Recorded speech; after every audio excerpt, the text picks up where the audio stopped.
The Subcommittee on Livestock and Foreign Agriculture will now come to order.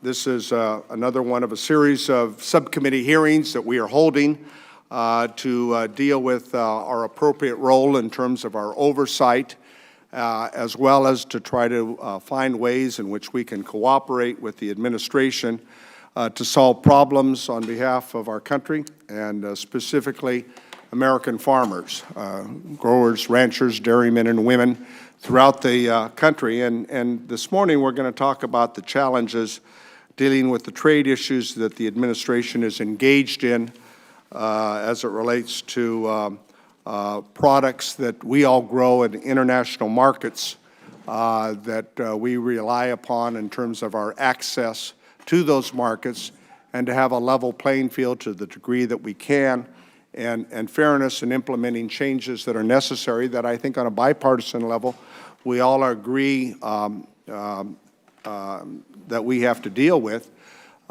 We sometimes disagree on the strategies on how to get there in terms of the best way to reflect the needs of American agriculture. Let me begin with my opening statement, and I want to thank all of you who are here this morning. I hope we get a chance to get some answers to questions on how we're really dealing with U.S.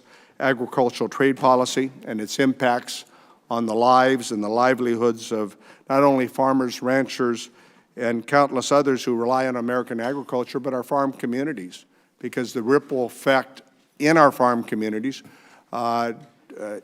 directly impacts employment, it impacts our schools, it impacts our way of life.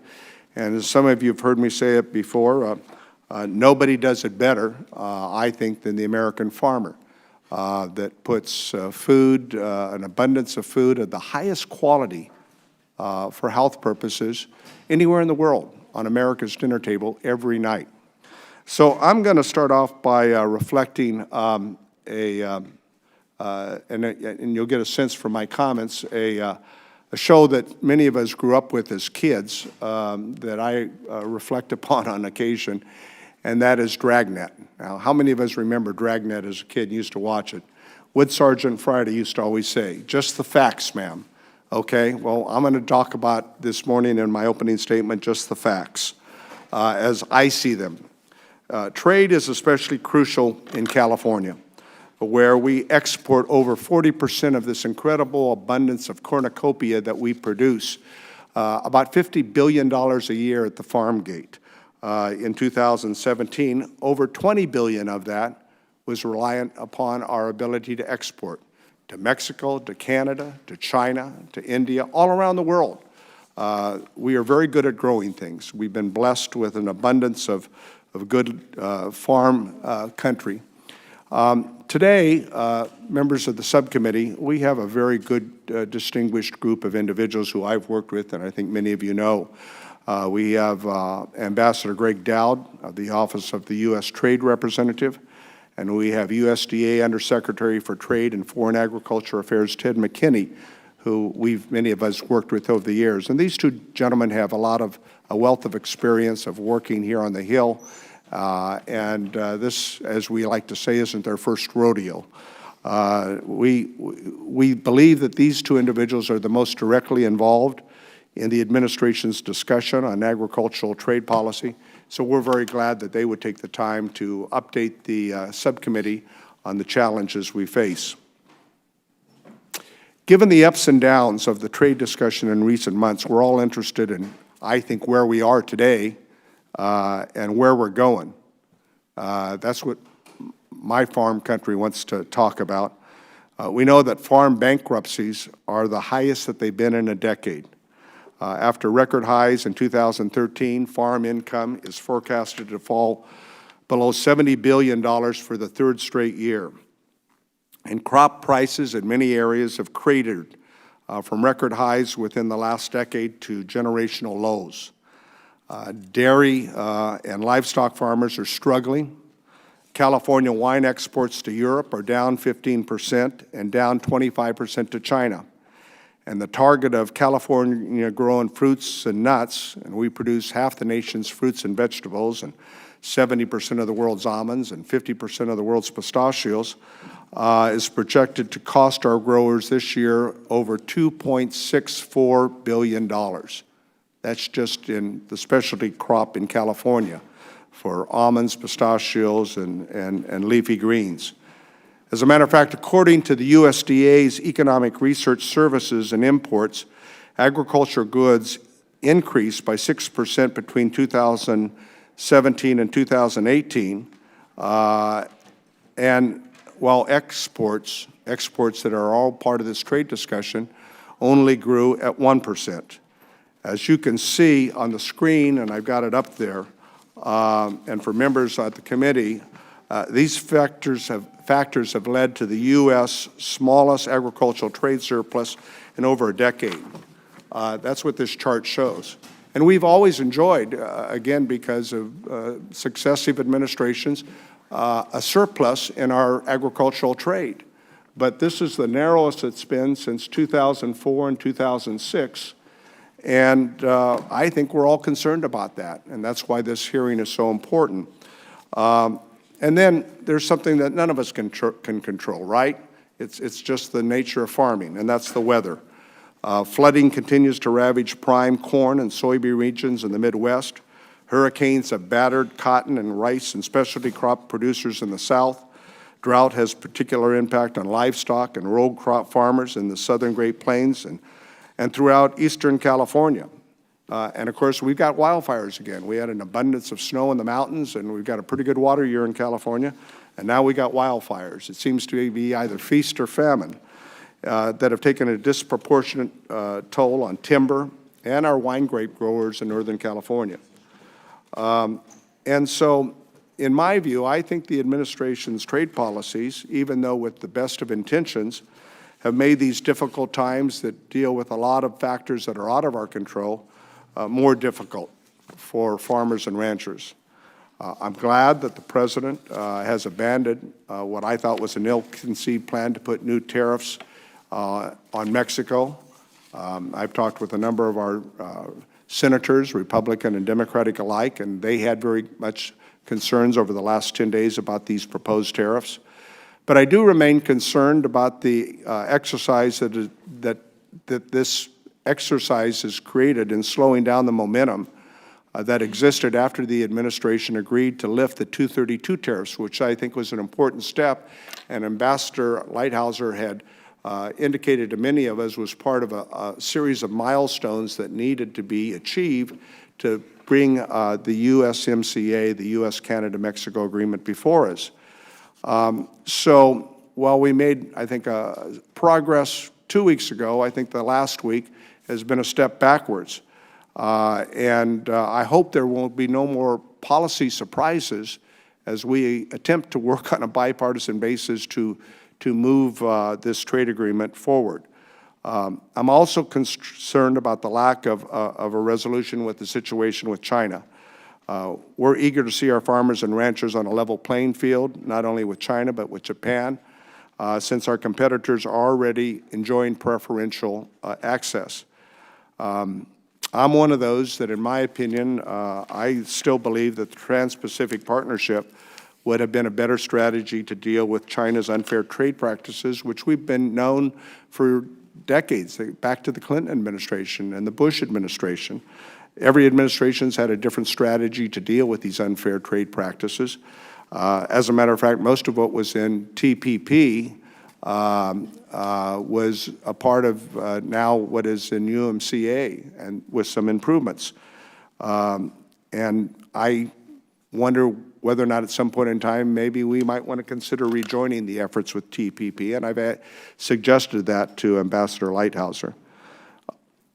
The administration, I think, has acknowledged the damage these policies have caused for farmers. They've done so, in effect, by issuing now, with this new round, $28 billion in two taxpayer-funded bailouts for those affected. And for the committee assignment members, I have this chart here that's before you. It shows how they attempted to try to provide support across the country in that first round of $9 billion of mitigation. And you can see how much it benefited various commodity groups on percents per pound.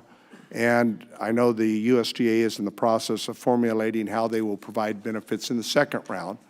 And that's important, but you know, farmers in California, I can tell you, and I think around the country, they're not looking for a handout. They're not looking for subsidies.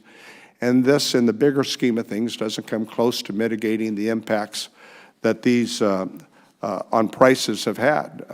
3 cents a pound on almonds, for example, we think the impacts have resulted in a 30 cents per pound decrease at the marketplace. And you can go down the list. So I'm concerned about the policy signals that are taking place, notwithstanding the attempt to soften the blow for farmers, and that is being used. Gentlemen, as I said on the outset, I have respect for both of you. You're knowledgeable, and you've been around for a while. As we say, it's not your first rodeo. I know Secretary Perdue and Ambassador Lighthizer are also doing everything possible to resolve these issues. And I know we all share in this committee on a bipartisan basis the goal of seeing American agriculture succeed. We all represent American farmers, ranchers, dairymen, and women. You both have lived through the agriculture going back to the 1980s. You've seen firsthand the foreclosure crisis followed by a grain embargo. You know how destructive trade wars are on the farm, especially when we compound additional market stresses.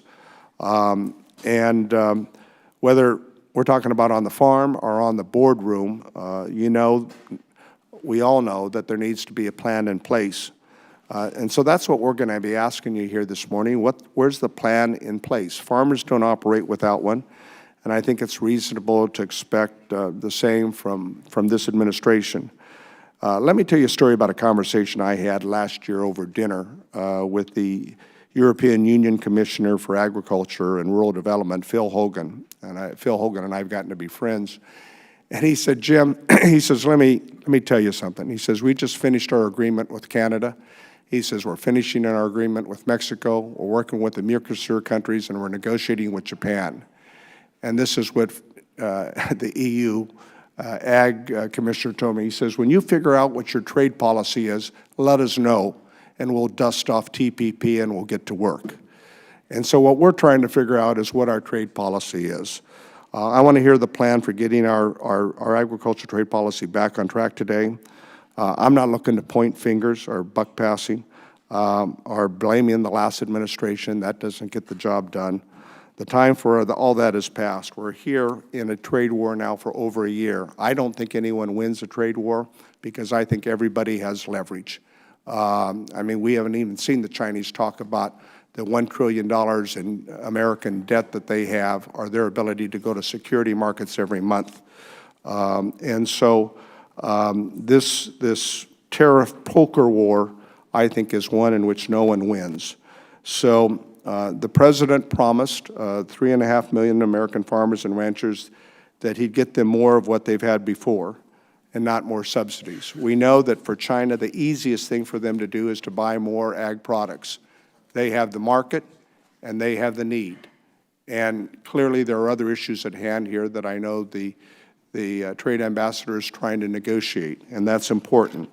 But what we want to know is, gentlemen, what I want to know is where are we today and where are we going? And with that, we'll look forward to hearing. I'd like to defer to the ranking member of the subcommittee for any opening statement he might like to make. Well, thank you, Mr. Chairman. Good morning to everybody, and particularly want to thank our two distinguished witnesses for being here today. Now, there's no question, nobody has to be reminded that trade is of incredible consequence to American agriculture, from the hog farmer in North Carolina to the almond grower in California, or almond, as I understand they say in some places. That's when they're on the ground. From the wheat farmer in North Dakota to the cattle rancher in Texas, and for every farmer and rancher in between, agriculture trade and access to international markets obviously is absolutely critical. It's the difference between staying in business and not staying in business. While this committee has long extolled the virtues of trade, we have also watched our producers struggle with challenges in the U.S. farm economy. Net farm income has fallen to half the level it was just 6 years ago. These struggles have been intensified by the illegal trade practices of some of our top trading partners, and we know who they are. Agriculture can ill afford the market distortions that come when our competitors cheat, and that's quite honestly what the president is trying to battle. For example, China drives down prices here in the U.S. by building huge stockpiles of commodities, and it props up its wheat, corn, and rice farmers with more than $100 billion in annual support. That's 3 commodities, $100 billion in annual support, not 5 years, annually. American farmers can compete with anyone, but only if they have a level playing field on which to do so, and that's what the president's trying to do. Beyond reaching a conclusion to the negotiations with China, there are steps that can be taken today to increase opportunities for U.S. agriculture exports right here before us. In the 2018 Farm Bill, we were able to provide a solid foundation for the promotion of U.S. farm products in the Market Access Program, the Foreign Market Development Program, the Emerging Markets Program, and technical assistance for specialty crops. I look forward to hearing an update from Undersecretary McKinney on the work this administration is doing to implement these provisions and to aggressively promote U.S. agriculture products overseas. We also have before us another significant opportunity to expand U.S. trade by swiftly approving USMCA, which the chairman alluded to a few minutes ago. Analysis by the U.S. International Trade Commission indicates that American agriculture exports will increase by at least $2.2 billion under the renegotiated deal. Additional gains are likely to be seen from science-based improvements to export procedures and cooperation on agriculture biotechnology. With the most recent agriculture trade surplus having fallen to just $10.9 billion, an increase in exports provided by USMCA is significant to our producers and to the rural communities in which they live. It is vital, absolutely vital, that we approve USMCA quickly so that the fine folks at USDA and USTR can open up even more market access for U.S. food and fiber in other places as well, such as Japan, China, and other great countries around the world. Now, Mr. Chairman, I have a letter that I understand was delivered this morning, or at least I received a copy of it this morning. I think all received a copy of it, and I think it's appropriate and fitting, and you're going to request that we submit it for the Yes. record. Over 900 agricultural organizations throughout the country supporting the United States-Mexico-Canada Agreement on Trade, and without objection, we will submit it for the record. I agree. Thank you, Mr. Chairman. Thank you. And I want to thank our witnesses for being here. Look forward to your testimony. I yield back.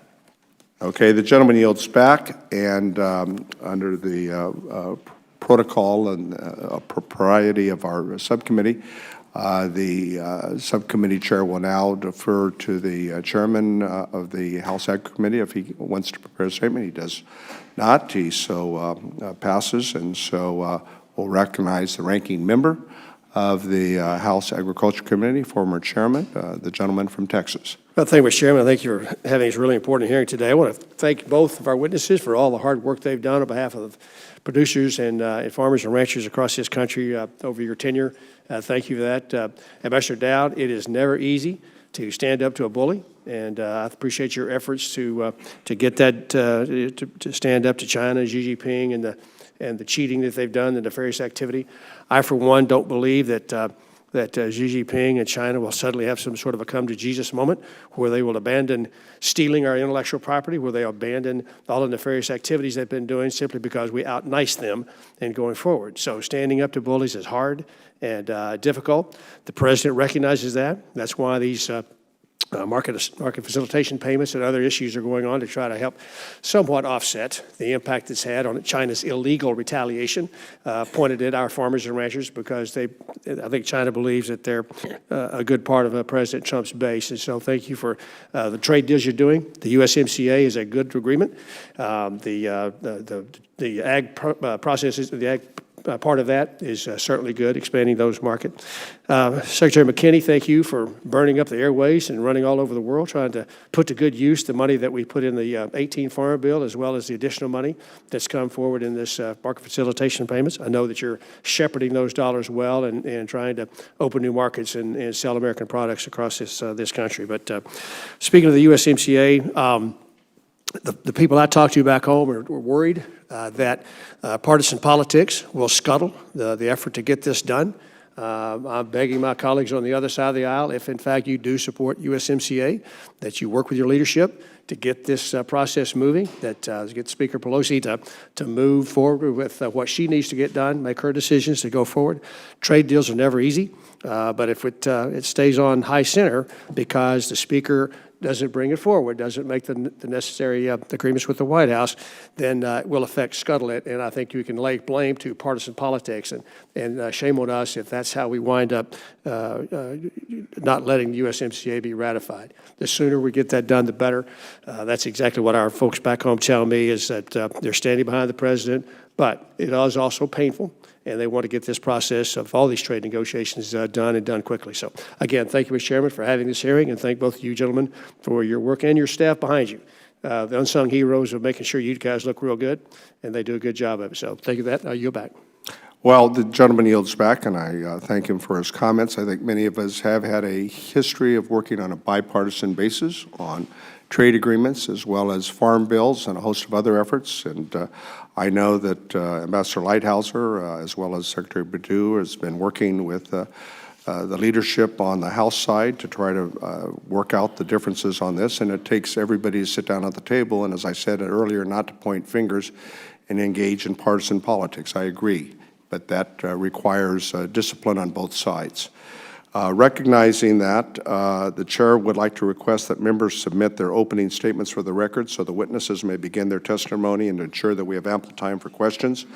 We have a list here that was based upon when I hit the gavel down, and in the order that the staff has among Republicans and Democrats. We will alternate, obviously, as we do traditionally. And with that said, I'd like to welcome the United States Department of Agriculture's Undersecretary for Trade and Foreign Agriculture, Ted McKinney. We created this post in the previous Farm Bill, and I think he's the first appointee. In this role, he leads the development and implementation of the Department's trade policy and oversees and facilitates foreign market access. He's been around, and as I said, he has a lot of experience, and we welcome him here today for the opportunities to promote U.S. agriculture through various trade programs and high-level government negotiations. Our second witness is Ambassador Greg Dowd, who I will introduce in a moment, but we'd now like to begin with the proceeds, the hearing of the testimony. Each of you have 5 minutes. You know how the drill works. The lights screen for 4 minutes, and then it turns yellow for a minute, and then start wrapping up. So, Undersecretary McKinney, would you please begin when you're ready? Yes, thank you, Chairman Costa. Ranking, I think we're coming through. It's on. Ranking Member Rouser and members of the subcommittee, pleased to appear with my longtime friend and colleague, Ambassador Greg Dowd of USTR, and happy to talk about USDA and our overall efforts to address issues concerning U.S. ag exports. I must thank Secretary Perdue and President Trump for the appointment to this position. I'm honored to be the first. That doesn't mean trade hasn't been a focus, but I'm honored to be the first. And thank you, because many of you played a big role in that 2014 Farm Bill that created the opportunity for this position. I hope we're honoring your vision. As Undersecretary, I fully support the administration's strong commitment to our farmers, ranchers, and downstream from there, providing everyone opportunities for exports across the globe, importantly as we seek under free, fair, and reciprocal terms of trade. As we work to level that trade playing field, we're using programs that you helped create, widely, I might add, as we work through the 2018 Farm Bill and other programs, I might add, to work with trade associations, cooperatives, state, regional trade groups, and small businesses, and they touch all of your states. Through these programs, we share costs. We help focus the marketing and promotional activities. We help orient them, and we build commercial export opportunities. And I might add that the minimal return on the dollar of a taxpayer's investment is 28 to 1. It is most often better than that. A word about USMCA. First, it is the top legislative priority for the administration, as I think it is for much of agriculture. Member Rouser, you mentioned the letter from nearly 1,000 companies of all sorts, associations, et cetera. I think it states that, and I think that's very important. This provides unprecedented access for Many reasons. Dairy farmers here for access to Canada eliminates discriminatory grading of wheat, improves poultry access. A modernized chapter on phytosanitary chapter may be the crown jewel because it's language that we can use in many other free trade agreements or whatever form they might take. And the same goes for the biosciences. Biotechnology is very widely accepted around the world, but not everywhere. And we're at a crossroads with new technologies like gene editing. That chapter is also a terrific addition. Mexico is committed not to restrict market access for U.S. cheeses, and Canada has committed to eliminating the discriminatory treatment of retail sales of U.S. wine and spirits. So I'll just echo, we hope all of you will take that up and pass it. It is time, we need that. One sentence or two on China. President Trump has taken a tough but necessary stand to confront China's unfair trade practices. There are undoubtedly challenges. We're in the middle of that now. But I'm confident, and I hear, as I think most of you do, that most U.S. farmers and ranchers want to see this through so that they, if not their children, nephews, nieces, and others that might take over the farms, can benefit. A bit about support of farmers. The administration is committed to support farmers through this uncertainty, and that's why I think President Trump directed Secretary Perdue and he to many of us to craft a relief strategy to support American producers while the administration continues to work on free, fair, and reciprocal trade deals. This is now the second mitigation program. Let me be clear, Secretary Perdue, I, and most farmers would much rather, I would say always rather, have trade than aid. But given the circumstances, we hear that they're grateful and we're working very closely with them. A big piece of that, well, a piece of that is the ag trade promotion. It's the additional $100 million in Mitigation 2 on top of the $200 million in Mitigation 1 that goes to opening new markets, and we're already seeing great results. So my challenge, the challenge given to me, I embrace Secretary Perdue's charge to be U.S. agriculture's unapologetic advocate around the world.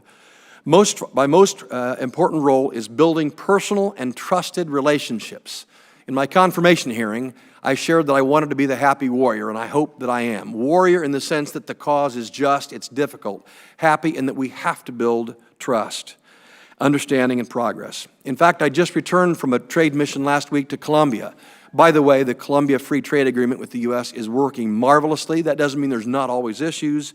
And if we can deliver on that, an all-time high record number of attendees on an ag trade mission in the history of the Foreign Ag Service, we have opportunities for the future. A request for you. We're always needing your help to speak to your state departments of ag, your small, medium, large businesses, and encourage them to join us on these ATMs because they are successful. In 2016 prior, there were always about 3 on a push for a year. Last year there were 6. We doubled them. This year there will be 7. We're going for 8 or 9 because they are successful. And thank you, it was mentioned earlier, MAP, FMD, EMP, TASK are all incredibly valued. We're grateful for the additional funds. Mr. Chairman, concludes my statement. Thank you all. I'll look forward to your questions after my colleague's statement. Thank you very much, Mr. Undersecretary, for your comments, and I think that gives a good basis for discussion following your testimony. One of those that support that effort on the Trade Promotion Authority and obviously believe the Colombia Agreement was important, which is why I voted for it.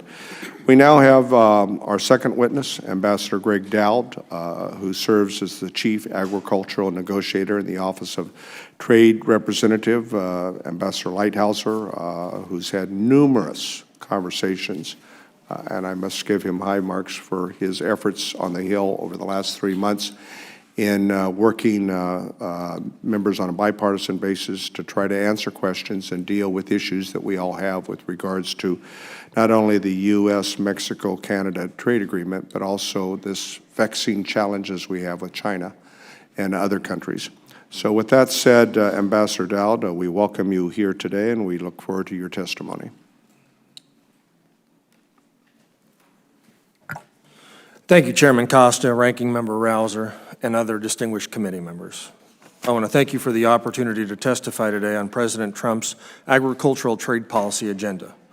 Ambassador Lighthizer and my colleagues at USTR and USDA have been working around the clock to address ag trade issues with our trading partners and increase export opportunities for farmers, ranchers, workers, and agribusinesses. I look forward to highlighting our efforts in multiple areas. The U.S. is the world's largest exporter and importer of food and ag products. U.S. agriculture has posted an annual trade surplus for well over 50 years. Overall, U.S. farmers and ranchers export more than 20% of what they produce, and in 2018, ag exports reached nearly $145 billion, an increase of 1.4% over 2017. Every day, this administration and the men and women at USTR and USDA work to expand export markets for American agriculture. Whether it's poultry and beef to North Africa, pork to South America, grains and horticulture to Asia, dairy to Chile, the list goes on and on. Let me focus my remarks today, however, on major trade initiatives of this administration. First, passage of the U.S.-Mexico-Canada agreement is an absolute necessity for U.S. agriculture. Since the implementation of NAFTA in 1994, our ag exports to Canada have increased 289%, and our ag exports to Mexico by 311%, creating our first and second largest export markets in 2018, worth a combined $41 billion out of $145 billion in ag exports last year. In accordance with our TPA requirements, USMCA creates new market access for dairy, poultry, and eggs into Canada above and beyond existing access under NAFTA and what was negotiated in TPP. USMCA maintains duty-free access to Mexico, allowing U.S. producers to build upon the $19 billion in ag exports last year. In addition to the current exports of dairy products to Canada from the U.S., Canada will provide new dairy TRQs exclusively for the United States. Additionally, Canada will eliminate its Class 6 and 7 milk class pricing policies. This is critical as we work to prevent Canada from externalizing the cost of its quota-based dairy program by undercutting U.S. skim milk powder prices in third country markets. USMCA also guarantees market access for poultry and eggs under new TRQs exclusively for U.S. producers. The need for this market access has never been more urgent as more countries fill Canada's WTO chicken TRQ, resulting in a decrease in U.S. market share in Canada from 75% in 2014 to 66% last year. For the first time in a U.S. trade agreement, USMCA specifically addresses ag biotech to support 21st century innovations in agriculture. The text covers all biotechnologies, including new technologies such as gene editing. In contrast, the TPP text covered only traditional recombinant DNA technology. For decades, U.S. wheat growers have raised concerns that U.S. wheat shipped to Canada must be graded as feed wheat, even though it may be high quality. Canada agreed to grade imports of U.S. wheat in a manner no less favorable than it accords to Canadian wheat. There are many additional improvements of USMCA over NAFTA, including procedural safeguards for recognition of new geographic indications and Canada's commitment to ensure that British Columbia eliminates its discriminatory treatment of U.S. wine in grocery stores. The urgency to pass USMCA cannot be overstated for U.S. agriculture due to the size of the Canadian and Mexican markets for U.S. ag products. In addition to USMCA, a tremendous amount of work has gone into negotiations with China since President Trump and President Xi met in Buenos Aires back in November. The administration has negotiated in good faith since then, twice delaying the scheduled increase in tariff rates due to progress in the trade talks. However, because China backtracked on significant commitments it has made during the course of these negotiations, including on ag issues, President Trump directed USTR Lighthizer to increase the rate of duty on $200 billion of Chinese imports from 10 to 25% on May the 10th. The U.S.-China economic relationship is very important, and the Trump administration is committed to reaching meaningful, fully enforceable commitments to resolve structural issues and improve trade between our countries. In 2018, the U.S. exported $13 billion in ag goods to Japan. The President, Ambassador Lighthizer, and I all understand the urgency to advocate these negotiations as soon as possible. Negotiations in the UK by U.S. ag producers is a vital element to maintain U.S. global competitiveness. A cornerstone of U.S. trade policy is to promote the adoption of our trading partners of transparent, predictable, and risk-appropriate regulatory methods that are based on science. We are working in the WTO Codex and with several like-minded countries to advance this objective. Thank you. I look forward to working with the committee to implement the President's trade policy agenda. I'm happy to answer any questions. Thank you very much, Ambassador, for your focus and succinct testimony. And I think, as you noted in your comments, there are a number of significant accomplishments that have been achieved in USMCA, and it's one of the reasons I think it's an improved NAFTA too. Let me begin with my questioning. China's retaliatory tariffs, as I indicated on my opening statement, have had impacts across the board. It's been one of the growing markets for U.S. agriculture, and dairy producers, as an example, have found more than 10% growth each year over the last decade. But this year, with their retaliatory tariffs, it's reversed some of those gains. First quarter exports in 2019 were down 40% over last year, even though China's overall imports are up 13%. Obviously, if this continues, dairy producers think they'll lose as much as $5 billion by the end of 2020. Undersecretary, what are we doing to achieve progress that these will remove these tariffs and address the pain that's caused our dairy industry sector in the interim? And your question specific to China? Yes.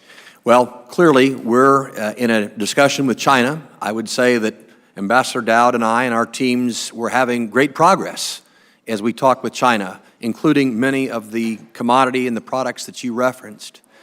But when that point in time came that there was backsliding, and it was very distinct, it was obvious, the decision was made that we could not see that happen.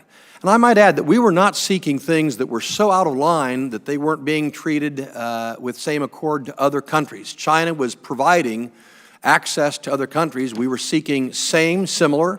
Yeah, we were pushing the boundaries on a couple of things. So I think the decision was made to step back and revisit this, and so we're in this, I'll call it, cooling off period. I hope that the presidents will meet on the margins of the G20 and get this going again. Well, what we're doing to address that are some mitigation programs, sir, and I think that's your question. Well, yeah, and because of my time, I obviously understand what you're attempting to do in mitigation, but you know, I think the reality is, as I said, it's easy for China to buy more agricultural products. They have a market and they have the need. Right. But citrus growers are grappling with the similar loss in exports to China, as well as a dramatic increase of imports of cheap offshore fruit. These factors, coupled together with creating an oversupply in the domestic market and U.S. foreign fruit, have seen prices decline 37%. Obviously, the mitigation is not going to make up the difference. So I guess our growers, whether we're talking about National Milk, IDFA, CDI, our citrus producers, Sunkist, et cetera, they're wondering what do they do in the interim, because in essence we're being held hostage. Yes. For the reasons that the gentleman from Texas indicated earlier. I talked to a lot of constituents, specialty crops and dairy farmers the last round, and they're worried. We're worried, and we'd like to get this resolved, but I think the question is, what does it take to address this in the long term? We can go through commodity after commodity, crop after crop, product after product, and talk about constraints that they were seeing in comparison to other countries. And so this reset is a desire to level that playing field. On another point, you know, the dairy farmers and pork producers, among others, suffered losses on the Canadian-Mexico tariffs while they were still in effect for nearly 5 months of this year. Are those losses going to be included in the damage estimation for the second round of aid, do you know? The formula is under review by OMB, but we have changed how that's calculated, so it's not just a one-year look back, but it's looking back over several years. So I hope so, but we'll have to see what comes out of the OMB where it is currently under review. You know, Mr. Ambassador and Mr. Undersecretary, we're all been around for a while, and in every administration that I've served with, there are always differences within the administration on policies. That's to be expected, whether it's the departments or the agencies or what's happening in the West Wing. Do you feel that our agricultural interests are being well represented as these negotiations are taking place in the West Wing? Undersecretary, and let me refer to the Ambassador first, since your portfolio is ag. Absolutely. There is absolutely no question about it, and you see the president referencing agriculture on a repeated basis with regard to this, and I can tell you in the building, we are constantly talking about the need to remove these barriers. Notwithstanding the differences on approach. The point, if we want to talk about China, the point is we don't have access for a large majority of what we sell to China. No, I compared to agree. other No countries. one's disputing that point. Mr. Undersecretary, my time is almost expired. You would care to comment? Mr. Chairman, there is no doubt in my mind the White House has our and the ag community's back. And I think we can see this with many tweets. We can see this in his statements, with his actions. Now, how we're going about it clearly is an issue because we're in choppy waters. But if you're asking the question, does the White House have our back? The answer is yes. All right.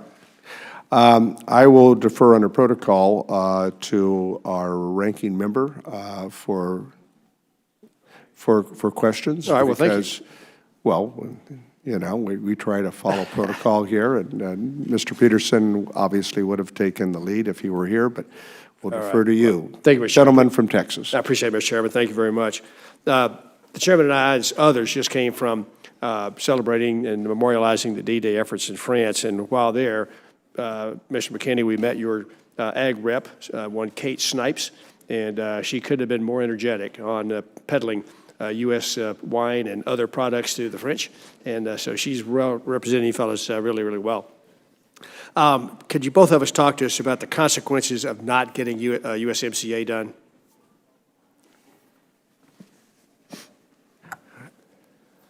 Well, we just must get it done. I don't even want to think of the alternative. And it's not just because of its reach and its importance, USMCA we're speaking of, across 3 nations, that goes well beyond agriculture. I mean, our interest here is, of course, agriculture, where it is just crucial.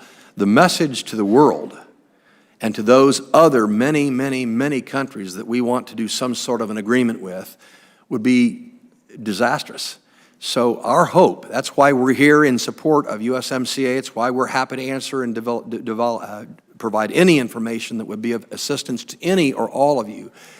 But Congressman, we have got to get it passed. It's the template by which we're going to model so many of the things, and not passage is just simply not an option in our point of view, sir. Greg, anything to add to that? I would just simply add that we've got plans to move forward in a lot of different places in the world, and if we don't get USMCA done, it halts the entire trade agenda of the entire administration. All right. Greg, talk to us a little bit about, recently we had 2 separate WTO dispute settlement panels that found that China's tariff rate quotas for wheat, rice, and corn and their domestic supports for grain producers were inconsistent with its WTO commitments. Can you highlight the impact that China's ag policies have had on our producers, as well as what could be our next steps in trying to hold China's feet to the fire on their agreement? Yes, sir. I actually think those are 2 of the most significant WTO cases in history, and 2 of the biggest wins we've ever had at the WTO. You know, China's subsidies in wheat and rice were extraordinary. You know what the number is, somewhere around $80 billion. Well, we've been told 100 a year, which dwarfs. And that when you throw corn into that, in this case didn't even include corn, Right. and that was a time when their support price for corn was over $9 a bushel. Fortunately, we've won both of those cases, and in fact, we now have recently learned that China and the U.S. have notified the chair of the dispute settlement understanding that we have jointly agreed to a reasonable period of time with China to come in compliance with the AMS panel report by March the 31st of 2020. So we'll have until then for them to reset their processes. Do you think there's enough transparency in how China operates that we'll know whether or not they actually keep their commitment? Well, this transparency issue is actually the biggest thing that we are pushing at the WTO right now in agricultural discussions. You know, China hadn't reported what their subsidies were to the WTO until recently, back to 2012. And we have enormous concerns with what's going on in India. We have issued the first ever in agriculture counter notifications at the WTO with regard to what India's subsidies are. And I think that has sent a really strong message that the United States is showing leadership and is really pressing people to abide to their obligations. So Greg, for the record, can you visit with us real quickly about what the impact that China cheating on their commitments has had on world markets and U.S. producers? Well, it's not just for U.S. producers. It Well, depresses the markets, price of these, of rice and corn and wheat for farmers all over the world. All right. Thank you, Mr. Chairman. Now you're back. All right, the gentleman yields back, and we'll recognize the gentleman from California, Mr. Cox, for 5 minutes. Thank you, Mr. Chairman. I have a letter here from the Almond Alliance of California requesting they receive their full $63.3 million damage allocation assigned by the USDA for the Market Facilitation Program. And on behalf of myself and yourself, Chairman, I ask unanimous consent for it to be submitted to the record. All right. Without objection, the letter will be submitted for those on behalf of the California Almond Board. Thank you. Thanks so much. And Mr. Dowd, my district is actually the top producer of both almonds and dairy in the United States, and farmers from both of these commodities have naturally been hard hit by the trade war. And so what new market opportunities for almonds and dairy can we expect to become available soon? Who did you direct that to, sir? Ambassador Dowd, please. Okay. Congressman, I think the big thing that we can talk about here is USMCA on the dairy side. You know, we work very, very hard to make progress with Canada. The ITC report says that U.S. exports of dairy products to Canada will increase by $228 million. I think that is a sizable quantity, and another $51 million to Mexico. So that's a significant piece of progress on the dairy side right there. Well, great, thanks. And Undersecretary McKinney, during the rollout of the previous trade mitigation programs, some of the allocated market facilitation program funds were left on the table, and the agricultural trade promotion program was vastly oversubscribed. And should the same events occur this round, will unused MFP funds be reallocated to trade promotion programs? Well, I think the commitment was up to $12 billion, and we're still in the process of buying products that go into food banks and school nutrition programs. So that will cascade up just a bit. I don't know if it'll reach 12 or not. Your question about reallocation, I don't know. We were satisfied and pleased with the $200 million that my mission area received for ag trade promotion. This is the 3-year or up to 3-year market development program funds that are being rolled out now, I would add successfully.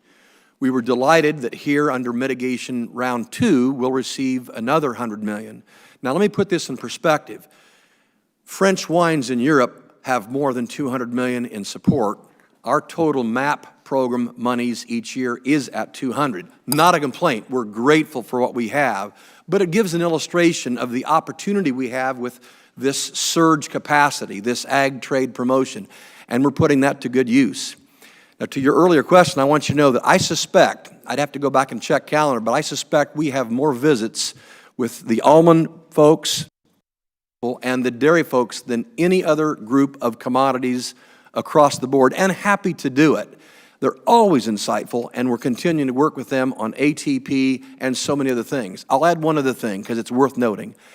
I have not missed a single conversation with a single government official in all my trips without talking about these nefarious geographic indicator issues coming out of Europe. I don't know if we've made progress, but I think so, and I think that is part of what USMCA helps to address with respect to Mexico. So just 3 different examples, sir.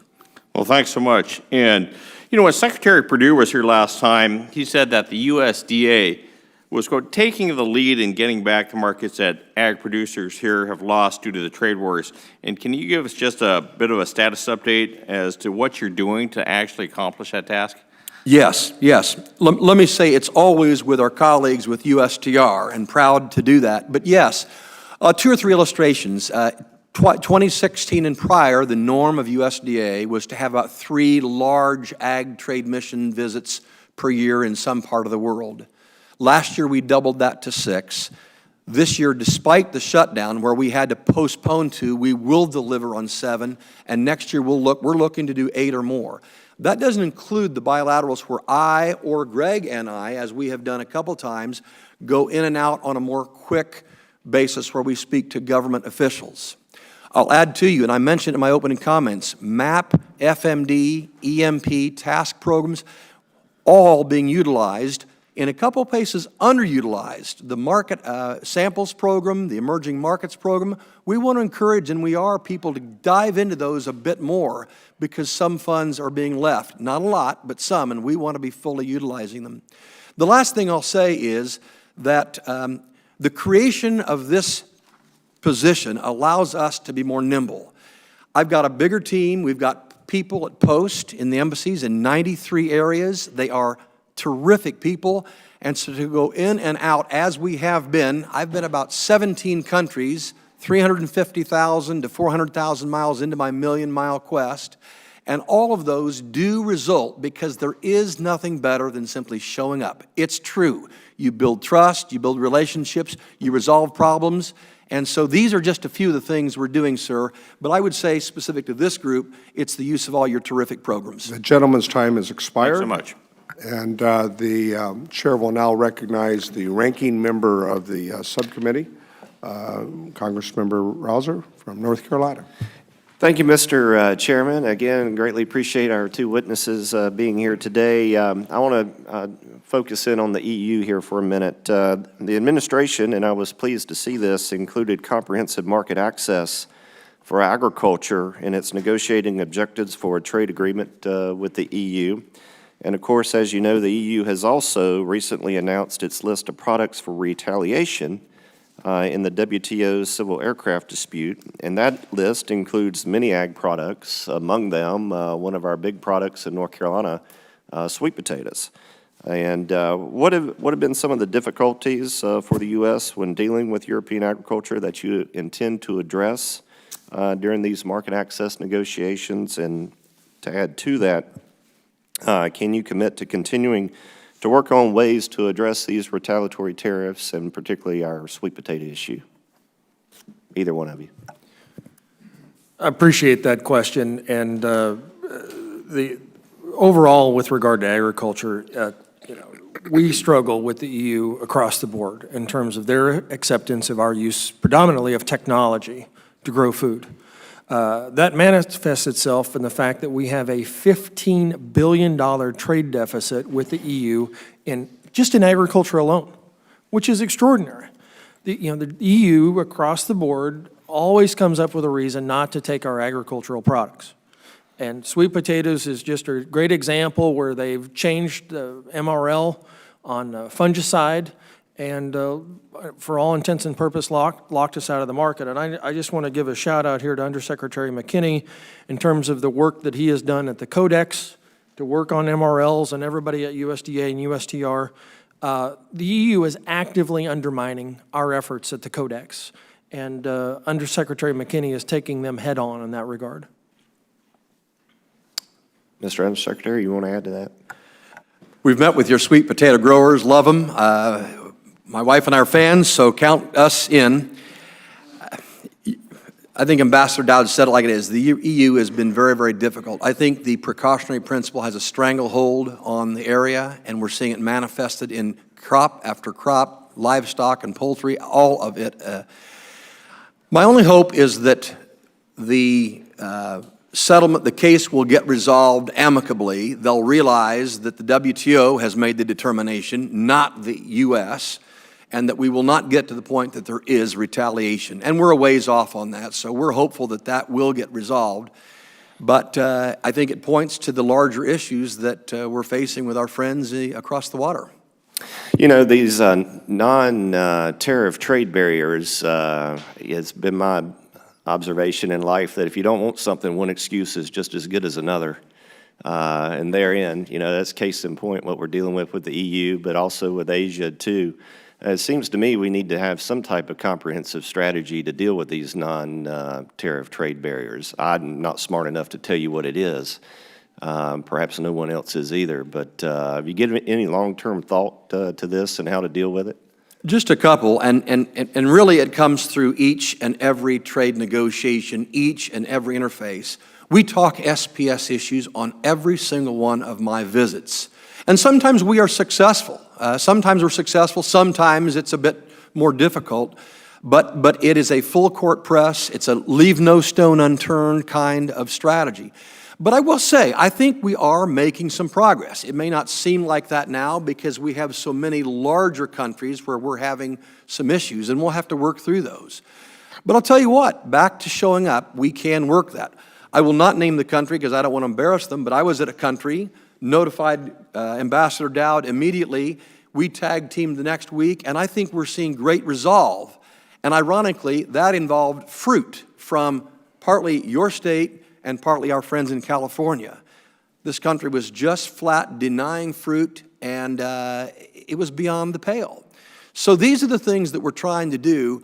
I would also say, very importantly, the language in USMCA is a great template to then have those discussions. It may not quite be as easy as a cut and paste, but gosh, it's a great start, and it's new, and it's different, and we don't have it anywhere else. Real quickly, Japan and beef, pork, where are we? Conversations are going on as we speak. Good or bad? It's always good when we're talking. Fair enough. I yield back. The gentleman yields back, and I want to underline the efforts with Japan and beef have had a storied history that I've been engaged with for the entire time I've been here, and you're doing the Lord's work there. The beef that we grow here and the excuses that the Japanese have raised in the past, I think, are not justifiable, and stay with it. Mr. Chairman, I would just like to say that I cannot emphasize enough the importance of the efforts of Ambassador Lighthizer and President Trump in this regard to get to the table with Japan and get these issues resolved and get ourselves on a level playing field with some of our competitors in that market. Thank you. The next member to be recognized is the gentlewoman from Minnesota, Congresswoman Craig.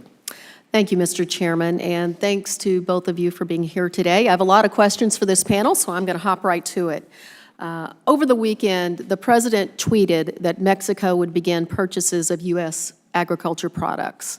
There have been conflicting reports of the details of that agreement. Can you tell us today what products will be included and at what volumes? Can you clarify the details of the agreement that the President is referring to? Mr. Dow? I don't have any details to that regard. Mr. McKinney? I don't think to add except we've got things in line if they are serious about wanting to make some immediate purchases. So we're always ready to deal, but we have to get clarification first. So is the President promising additional purchases without that being true? Or does the Department of Agriculture and the trade representative here today just not been told yet what the President is promising? Well, I think we're going to be looking at good purchases as a result of the tariffs not going on and the 232 tariffs coming off. If you're speaking of a net new, a net plus up, we'll have to get clarification on that. But we do anticipate exactly what the President said in terms of restored, nude, reinvigorated sales to Mexico. But if you're asking for a specific crop or livestock or poultry product, I don't have that at this point, ma'am. Okay. Well, that seems odd that the President has made this announcement and has yet to tell the Department of Agriculture and the trade representative to the United States of America. I hope we all see that as just a little odd.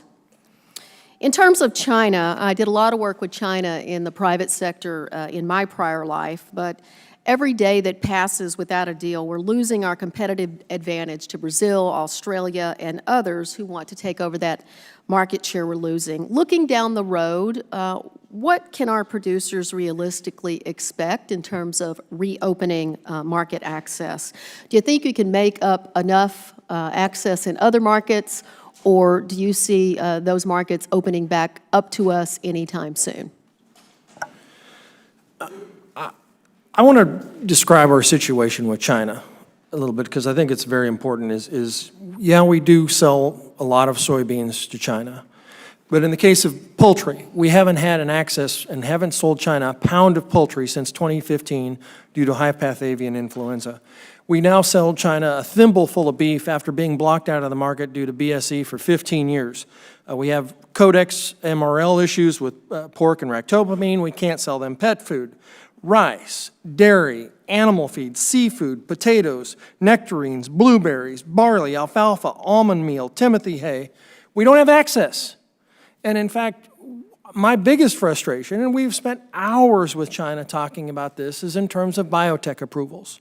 China is the only country in the world that requires that you send them the seed, and they have to cultivate that seed in China before they approve the biotech trait.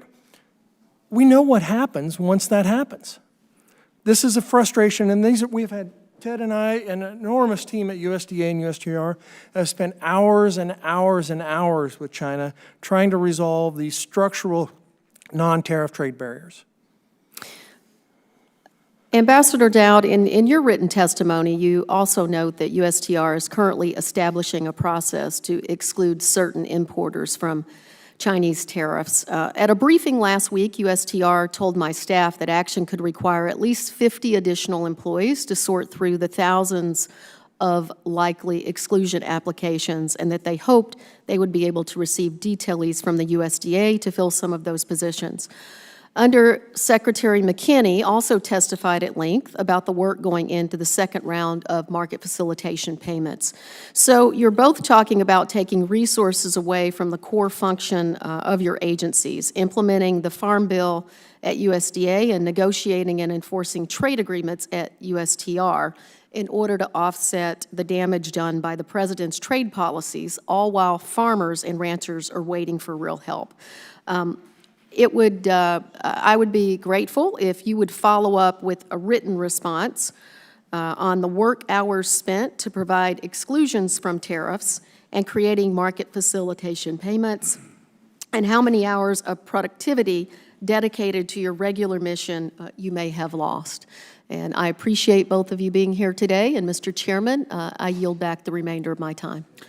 The gentlewoman yields back the remainder of her time. We thank her, and the chair will now recognize the gentlewoman from Missouri, Madam Hartzell. Thank you much, Mr. Chairman, and thank you, gentlemen, for your tireless efforts to try to open up more trade for our ag products. We really appreciate your efforts. I wanted to follow up a little bit on some of the comments of my colleague, and this is something I hear in my district, too, regarding our negotiations with China. There's a concern that these trying to hold China accountable will result in the loss of markets that we'll never get back. And so do you agree with that, and what are we doing to avoid that scenario? Hope springs eternal.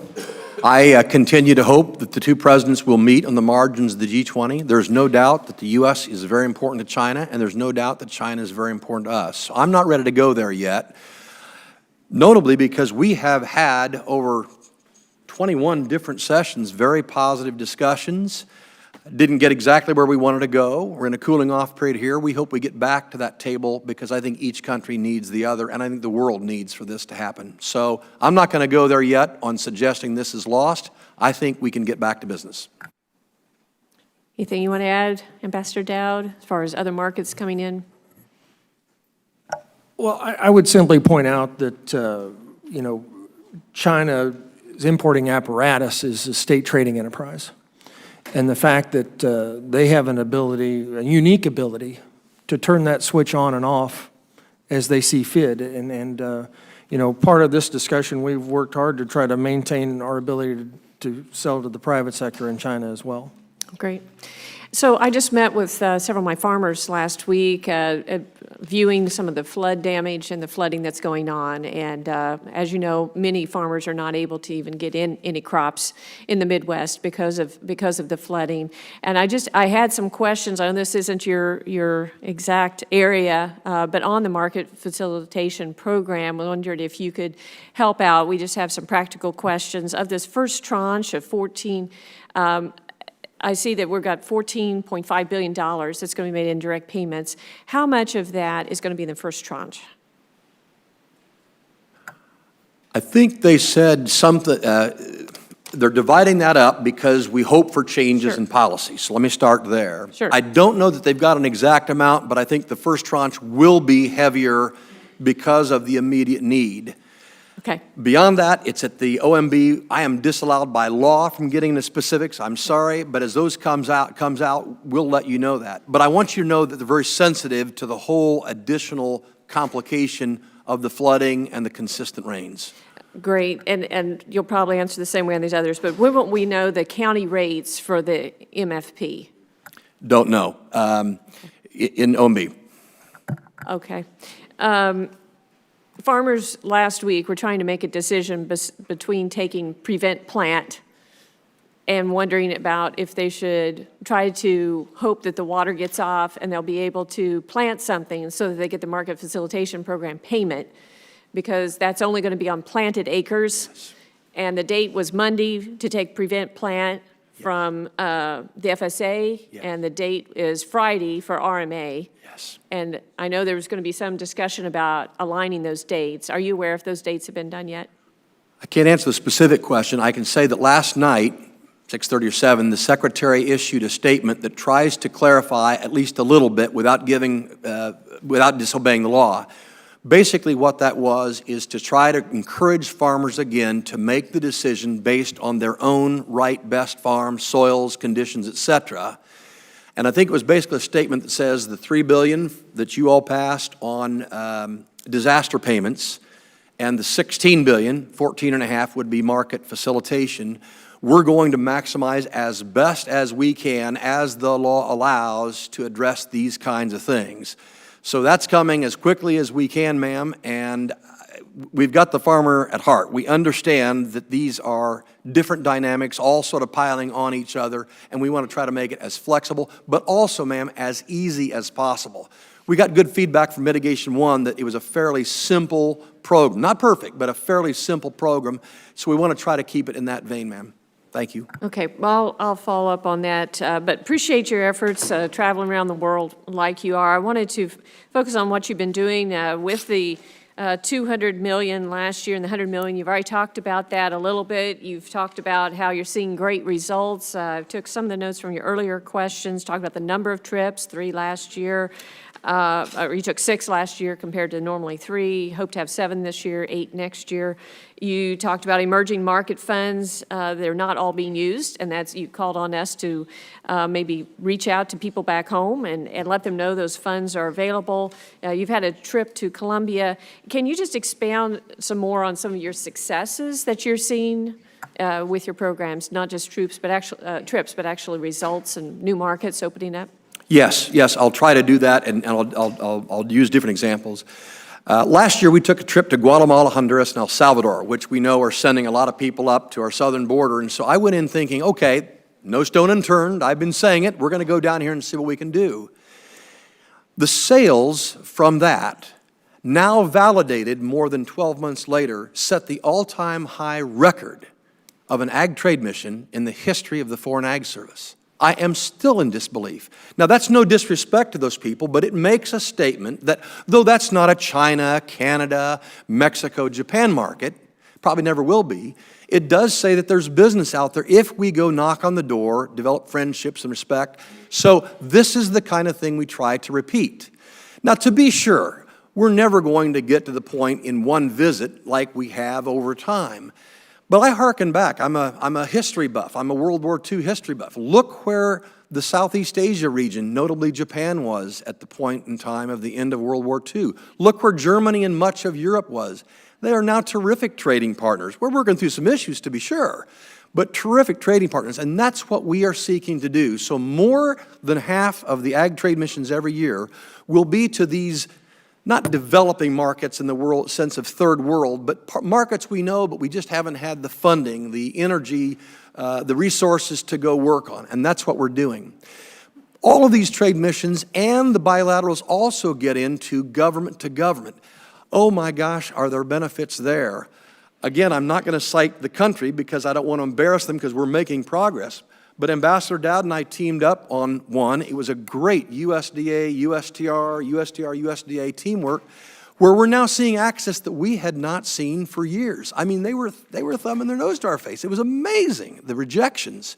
So multiply this times many, many areas, and I think you get something. I'll also say something about leverage. When we were in Colombia, it's pretty clear that the president's strong stand on these kinds of things, I think, is a reason why they didn't want to pursue some other retaliatory kinds of things. We'll validate that in the next week or two, but that's certainly the sense I got. So showing up, working this, and standing tall and standing tough has, I think, seen results, notwithstanding the choppy waters we're getting through. With all due respect, Mr. Undersecretary, the gentlewoman's time has expired, but I'm sorry. I appreciate your enthusiasm. All right, the chair will now recognize the gentleman from California, Mr. Carbajal, for 5 minutes. Thank you, Mr. Chair, and thank you both for being here. Mr. McKinney, agriculture remains a top industry and core part of life on the Central Coast that I represent in California. And our wine, vegetable, and berry production consistently rank among the most profitable in the nation. Retaliatory tariffs are projected to cost California fruit and nut growers over $2 billion a year. That figure doesn't even include the losses that California livestock producers are facing, or the impact imports of foreign products have had on our markets. What is the plan to offset these losses, specifically for California specialty crop growers? 2, should I expect USDA's next mitigation package to direct funding to California specialty crop growers? And what is the long-term plan? Well, I think the long-term plan, to answer your last question first, is to try to right-size trade so that we have ongoing free, fair, and reciprocal access. And that is what we're trying to seek. You heard me just say that not one but 2 countries, China and this other one I mentioned, have rejected a lot of the products that you just mentioned. And so we're trying to get that so that there is free, fair, and reciprocal trade. And I think you're well aware of what we're trying to do there. I would say what we're trying to do in the meantime is the mitigation program. It is not the total be-all, end-all, and we know that. But gosh, we're getting feedback that says they appreciate the attempt. I think you know that in Mitigation 2, we have added tree nut crops into the market facilitation program. It's also in the purchases program.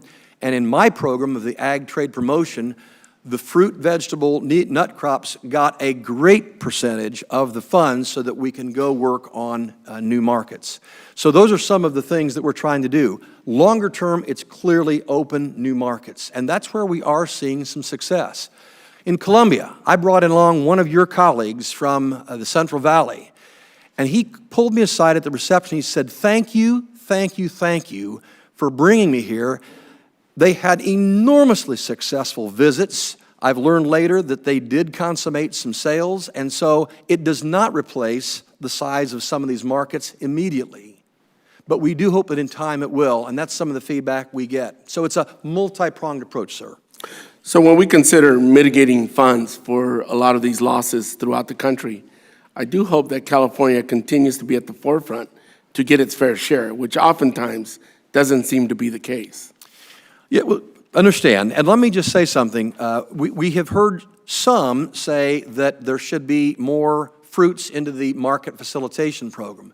And yet we also hear from many in the industry that they'd rather just get it off the market through the purchases program. So we try very hard, and we do reach out, and they are not afraid to come in and share with us their views. So we're trying to find that right best thing for each commodity group, and I think we've improved on that in Mitigation 2. Or at least you'll see that when it all comes out, sir. Thank you. If I may add one more thing. The last time we were in front of this committee, several of you, raised the question about cherries into India. I want you to know we were successful in getting cherries from California into India in mid-May. We're hoping that sustains, particularly not just now, but into June as the Pacific Northwest does that. So that's a follow-up from the last meeting. Thank you, Mr. McKinney. Ambassador Dowd, the draft USMCA agreement includes provisions to remove barriers to U.S. wine sales in British Columbia. Since this is a provincial issue for the Canadians, how would this provision be enforced by the U.S.? The answer to that is we have a side letter that goes into effect November 1 on the BC wine issue, and that is already an obligation that has been made, and we expect BC to adhere to it.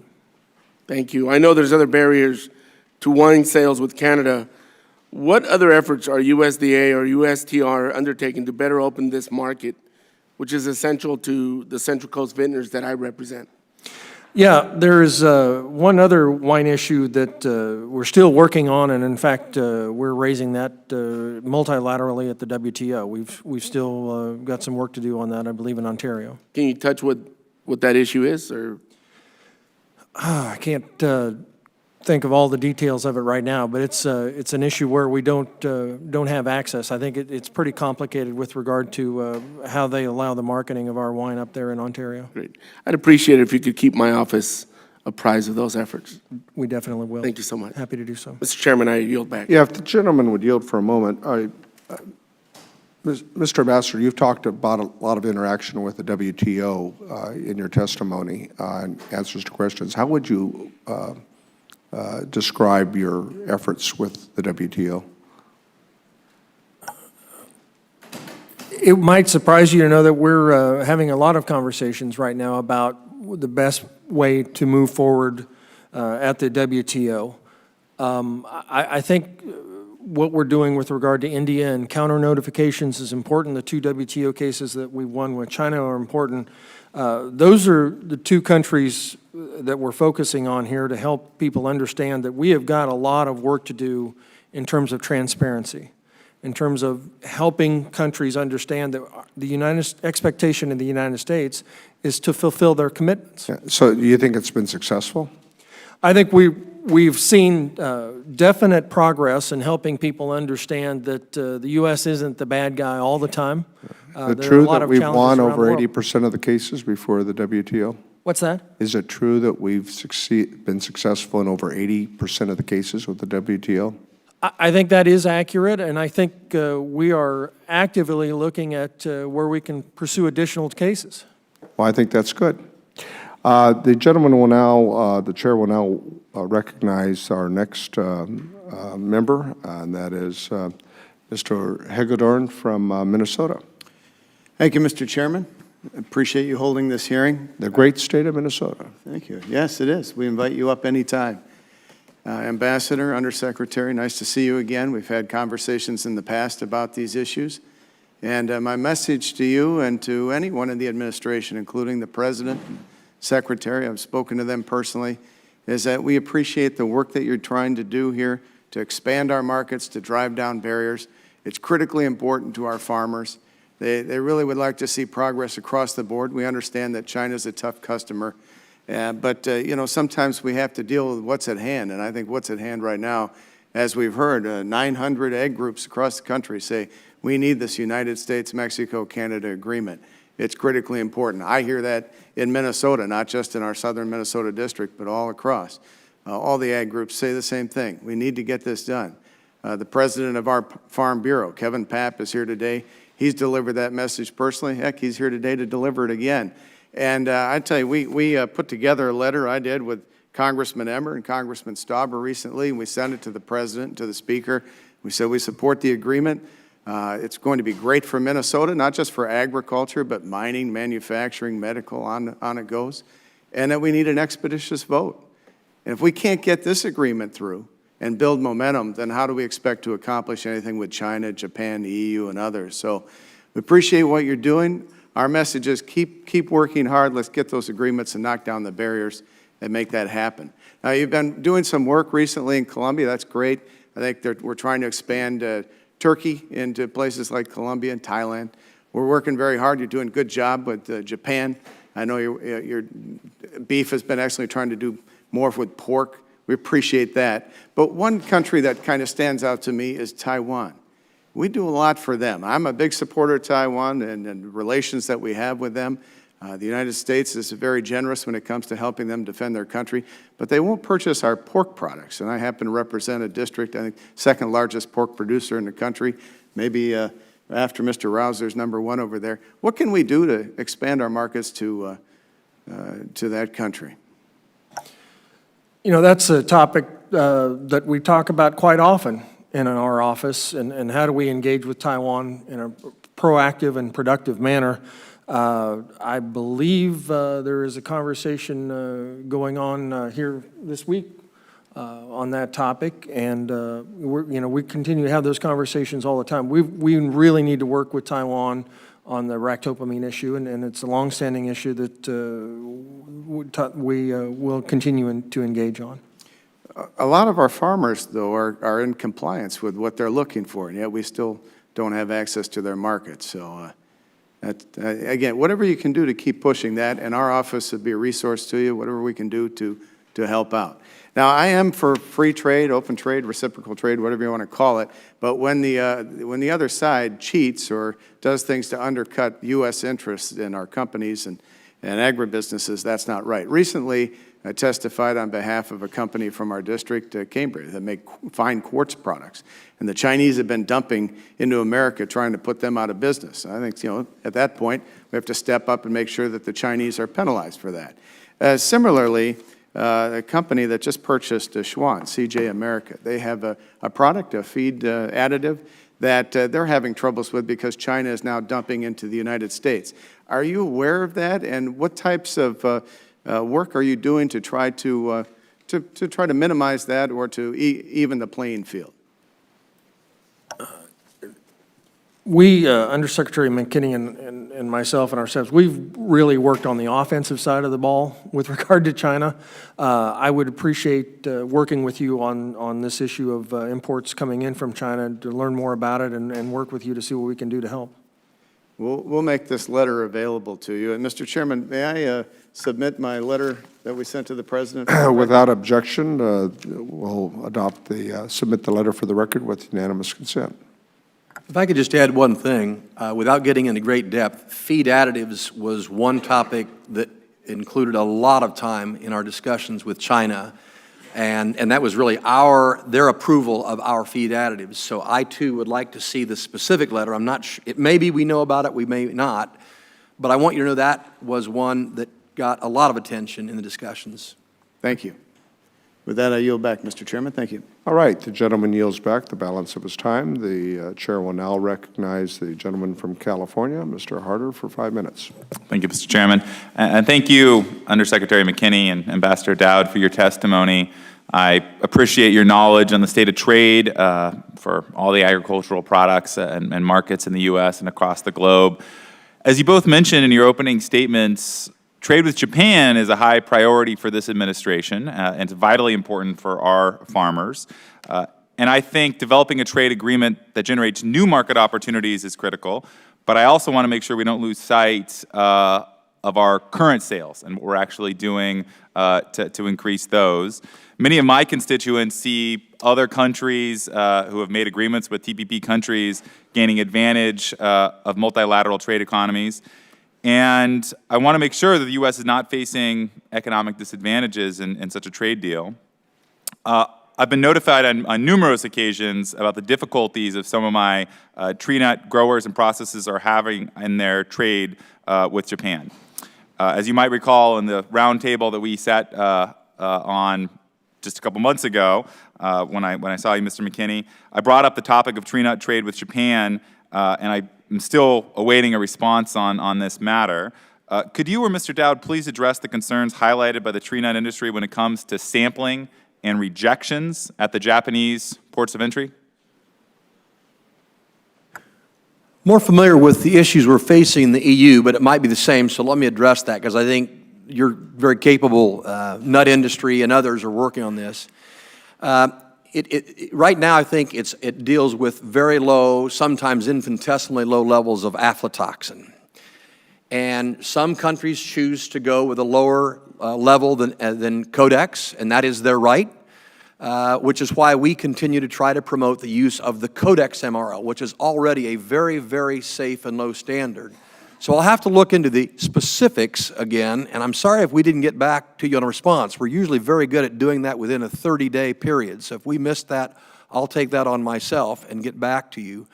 But just know that the whole business of residue limits, whether it's from natural causes like aflatoxins or more fictitious issues like we're seeing out of Europe, where extremely low or no residues at all from pesticide use or fungicides or additives like that, is a growing problem, but not so much around the world because Codex is hanging tough and hanging true, and we've got to keep it that way. That's what I can have to say is just we've got to keep using science-based standards, not let folks have the affinity to go down to lower levels and use them inappropriately, sir. Thank you, Mr. Undersecretary. When Japan rejects a load of tree nuts, there's enormous expense at shipping it back to the U.S. What are the avenues that you think we can explore in order to address this? Like, what do you think we're actually going to be able to get done, and so we don't have to keep shipping tree nuts back if they're rejected? No, it's enormous cost to find another home for it. Understand that. The best thing is what I said is get it so that it goes in first. Sometimes there are pre-certification, pre-export programs that have worked. I know with Australia on some other products, we're working to keep that program alive so that the moment it leaves the ports, Long Beach or wherever it's going out of, we know it's going to be accepted at the port of entry in said country. And I think that's another thing that we'll look at, and we have seen success. There's always a cost to that, and you have to calculate that in, but it's better than finding a rerouting cost that gets it from another country. Mostly, though, we want to get science-based standards that are uniform as much as possible around the world, and that's why we're working so hard on Codex. Yeah, Mr. Secretary, I feel like this should be a no-brainer for everybody involved, Japan and us. There's no reason that we should have farmers sending loads over that we think satisfy our criteria, but obviously don't satisfy the criteria placed in Japan, and then we end up having this happen. And I've heard a lot about growing rejections over the last year to where it's become a significant cost of doing business with Japan. So if we can push for pre-inspections at Oakland or Long Beach, I think that'd be a huge win for us. I'd really appreciate it if you keep our office appraised of any movements in this issue and let us know if we can be of help, because we got to make sure that even as we're working with a longer-term trade agreement, we're pushing for stuff to get done even in the near term, because it's not just my district that is having loads of tree nuts that are sent back. We'll be back to you both very quickly on what we learn. Thank you. Mr. Chairman, I yield back my time. The gentleman yields back, and I want to note that he supported the submission of the California Almond Board letter that we adopted earlier in the hearing. And Mr. Undersecretary, for you and the ambassador, and this is something that I always try to deal with staff. You know, we get in Washington speak here, and as we're having this hearing, you know, that is going across the country, I think it's important when we talk about Codex that it's the UN Food and Agricultural International Food Standards, and it's a Latin name, and you know, we get it talking in Washington speaks sometime, and people wonder what the heck it means. So for purposes of everyone out there to understand, Codex is this international food standards effort that has been adopted by the UN, and it seems to be something that is a useful tool, that we have standards that we can all subscribe by that protect the health of everyone who consumes these food products around the world. Having noted that, I would like to recognize our next witness, and that is Mr. Marshall from Kansas. Our next member. Thank you, Mr. Marshall. Yeah, thank you, Great state of Kansas. Thank you, Mr. Chairman. I'd like to start by submitting for the record written testimony for this hearing on behalf of Ben Scholes, President of the National Associations of Wheat Growers. Well, we like our wheat growers, and without any objection, we'll adopt that letter with unanimous consent. Thank you, No Mr. objection. Chairman. Thank you so much. My first question, I'll go to Undersecretary McKinney. USMCA has some huge victories for Kansas and for all of agriculture. Certainly my top priority, legislative priority, is making sure we get USMCA across the finish line here. It's something that we can control in Congress, whereas there's other things we're not able to control, so certainly we need to do our job. There's great victories in here for dairy, wheat, and poultry, and my folks back home got concerns about implementing those. And I think we kind of started answering the question, what can we do as we go forward to make sure that Canada is playing ball and following through on the spirit of this? Yeah. Well, I would first say that the agreements that Ambassador Lighthizer and Team USTR developed, I think, are enforceable, and we just have to follow up. More specifically, We've got an A-team on the ground in terms of the Foreign Ag Service in the embassy, and we hear from them. They hear from their constituents in the U.S., so it's just a matter of watching the markets to see and make sure that they comply. But every sense I got, and we've had many discussions, both of us, with our friends in Canada, is that they fully intend to do that. So I hope we don't have to look back and say, oops, they didn't comply. We have a sense that they will do that. Okay, I'll move on to Ambassador Dowd. Let's talk about China beef and non-tariff related trade barriers that we have going on there. You've kind of alluded the ban on growth promotants, hormones, and beta agonists. But just overall, there's quite a few other, just 47% total in tariffs now on American beef going in there. A large chunk are non-tariff. What are we doing to work on the non-tariff barriers right now? Well, that's been an enormous topic of conversation, as I indicated, across a huge number of commodities. But on the meat side of the equation, it is interesting to note that in the month of April, the latest trade data, China imported an all-time record $1.17 billion in a month of beef, pork, and poultry. The U.S. share of that was $36 million. Yeah. And that's not because of retaliatory tariffs, it's because of non-tariff trade barriers where we just simply don't have access. Excuse me, would the gentleman yield on that point? Yeah, yes, sir. Question, when you say that $36 million, having been to China and a little familiar with their efforts, does that include the gray market? I'm just citing official trade statistics, Okay. Mr. Chairman. That probably doesn't include the gray market then. That's a complicated answer to that question you just asked. All right. I'll make sure the gentleman gets the remainder of his time. Thank you for yielding. All right. I guess I'll move back to, but follow up with Ambassador Dowd again on India and a lot of issues with wheat and subsidies going on, and the WTO just seems very, very cumbersome when we're dealing. It tends to take years as we go through this. What other steps are we doing to monitor and address India's agriculture policies that impact our ability to sell into India and other third country markets? I appreciate that question very much. In terms of what we are doing or what we have done with the counter notifications to India has been a very, very important development. India indicated to the WTO, they reported what their subsidies were. FAS and USTR went back and looked at India's own websites. In the case of rice, we found that their subsidies to be somewhere around the neighborhood of 8 times what they were allowed. And in the case of wheat, somewhere around 6 or 7 times what they were allowed. So it's curious to note in that regard, with regard to rice, India is the biggest rice exporting nation on the planet because of those subsidies. We have significant concerns that India may return as a wheat exporter here coming up, and this is absolutely something that we have our eye on at USTR. Okay, I'll go to back to Secretary McKinney on this one. Obviously, some preliminary discussions with the EU on a trade deal, and we're going back and forth on whether agriculture is going to be included in that or not. Recently got back on that CODEL as well to France and got to visit with your counterparts there in France. And I'm just curious, how high of a priority is making sure that agriculture is included in that bilateral trade agreement? Is that to USTR as well as the Secretary of Agriculture? Well, for us, it's very important, and we're very pleased with comments we've heard from some of you that says ag is either in the deal or we don't have a deal. So we're very appreciative of that.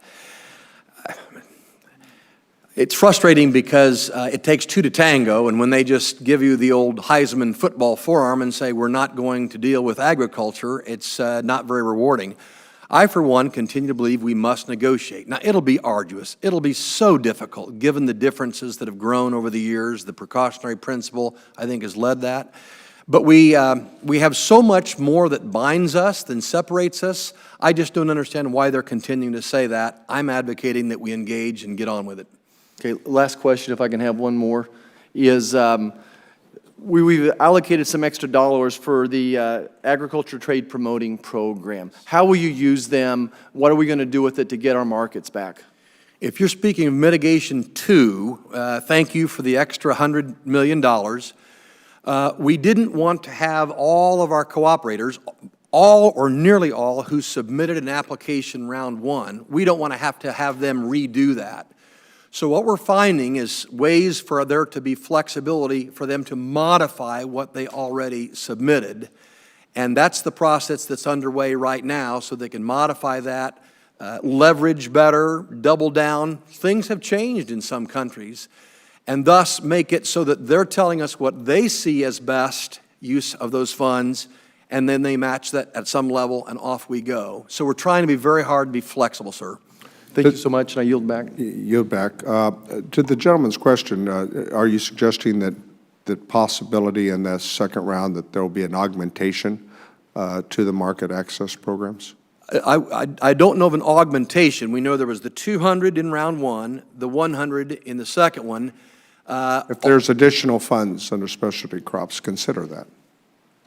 Well, if you wanted to do that, we of course would, I think our return on the investment shows that we're good stewards, but that would be your decision. We're happy and let me just say, with our 300. There are many of us who have, keep doing the Lord's work because European Union needs to adopt agriculture as part of the discussions on any trade negotiations, and I think you have strong support here in the Congress for that purpose. As the chair of the Transatlantic Legislators Dialogue, we're looking at maybe doing some interesting things once they get organized here this fall. It may be holding some actual committee hearings with the European counterpart and ours, both here and in Europe, and have witnesses and really get them engaged in a way that gets beyond the politics that they have to deal with as well as ours. All right, the chair will now recognize the gentlewoman from Connecticut, Ms. Hayes, for 5 minutes. Thank you, Mr. Chair, for holding this critical hearing, and thank you to Mr. McKinney and Mr. Dowd for being here today. It's fitting that we're having this hearing during National Dairy Month. The importance of the dairy industry cannot be understated, and the dairy industry is one that is extremely important to me.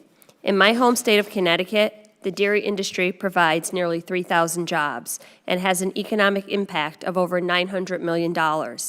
In my district, Connecticut 5, doesn't seem like it would be a dairy district, but it's home to many small family-owned businesses. These farms are small but mighty, representing a large portion of the state's farmland and providing pastoral landscape, scenic vistas, and a wealth of rural characters to our local communities. They are staples in the community, producing everything from ice cream to the milk that makes Cabot cheese. However, this is a difficult business to be in, as I've heard from many of the farmers in my district. From perpetually low dairy prices to national and global economic changes, there is a lot of pressure on my local farmers. And to make matters worse, Connecticut dairy farmers were caught in the middle of this trade war. Then they were let down again by the federal trade mitigation payments that they were promised, and some farm owners received as little as $50 in aid. Of the $4.7 billion allocated for the first round of trade mitigation payments, only $127 million was set aside for dairy farmers. Of that $127 million, payments to all Connecticut farmers totaled a mere $121,798.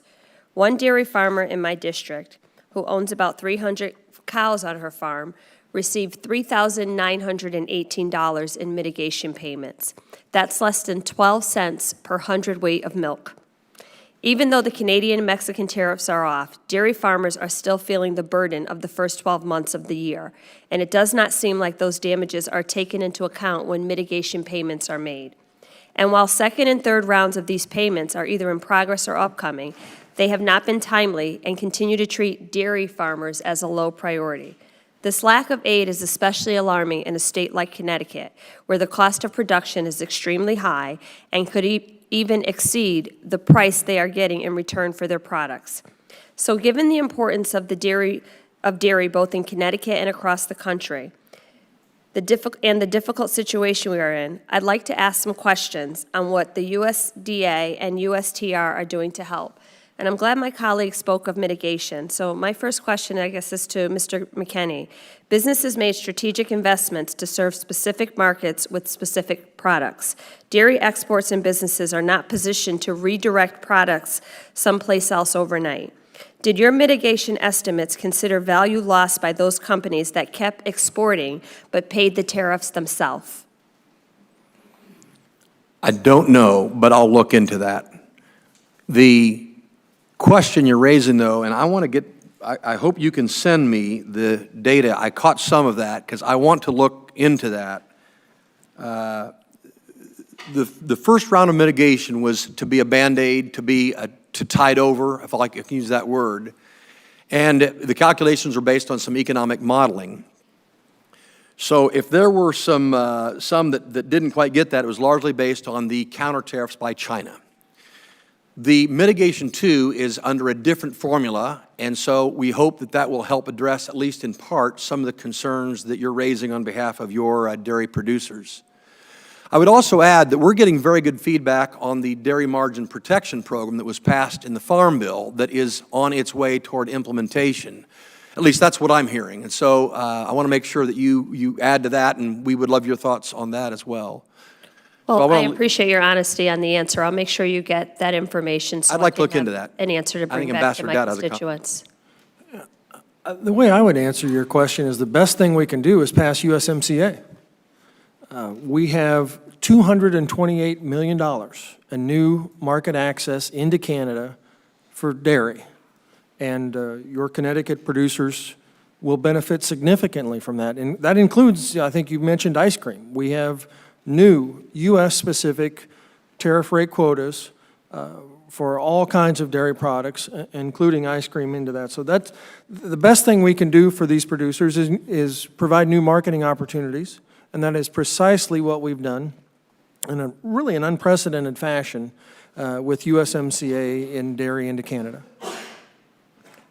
Thank you. I'll make sure you get this information because that kind of opened the door for what would have been my next question if I hadn't run out of time. It's the availability of markets and open markets, and that's what I hear a lot of from these farmers. It doesn't matter what you're producing if you don't have a place to sell it. So I look forward to hearing back from you, and I'll get that information to you. Thank you, Mr. Chair. I yield back. The gentlewoman yields back and certainly are able to submit any other further questions you have to our witnesses, and we always expect a timely response from them on the questions that are submitted by members of the committee. So we thank you for your participation, and we'll recognize the gentleman from Pennsylvania, Congressman Thompson. Chairman, thank you very much. Gentlemen, thank you for being here. Thanks for your leadership and your service. You know, dairy is an industry. It's been hurting, but as you look at the financials on that, we need to fix that. We need to work on the trade, and I appreciate what you're doing on that. That'll be what my questions really focus in on, but just a statement of the fact that you look at the financial demise of the dairy industry. It started in 2010 when not this committee, but the Education and Labor Committee demonized milk fat, and we took flavor and nutrition out of our schools. Kids didn't drink it, so consumption went down 10% in the first year, and it tracks with the demise of the the dairy industry financials. That said, though, we need a robust, and we're working to fix that, whole milk for healthy kids. That's it's a good bill, great bill, and would restore those options. But we also need to look at trade. And I do think that one of the most important things we can do for our farmers is approval of the United States, Mexico, Canada trade agreement. Our two biggest trading partners are Canada and Mexico. And I appreciate what you're doing with the other countries. We need to look at all possible markets. But this legislative body has a responsibility to get that approved and in a timely manner. I really appreciate the fact that the President and you folks held out to the end on that, with one of the key remaining issues being dairy, that you got a commitment to eliminate the Class 6, Class 7. That has, and I want to just add my first question really has to do with the implications of that, not just for sales into being able to export into Canada, but my understanding is there's some other third world countries that Canada was sort of dominating that we now will open once we get this, we do our part as Congress, we approve this trade agreement, we'll open up for our dairy farmers as well. Yeah, appreciate your question. That was the discussion with Canada, is if you're going to have a supply management system, that means you have to manage your supply. That means that you cannot externalize the cost of your supply management system by disposing of skim milk powder and other types of non-fat solids in third country markets. And we spent a lot of time trying to figure out, and the discussion was back and forth, and with the experts at USDA, tremendous help from USDA and everybody in our government, ITC, et cetera, trying to figure out how to do this in a way that made sure that Canada kept its supply management system in Canada. And I think through all the different things that we have in this agreement, I think we did a very, very good job of making sure that we will be able to do that in the future. Yeah, I think you did, and I appreciate that fact. I hope my colleagues will join me in calling on Speaker Pelosi to just give us an opportunity to vote on the bill.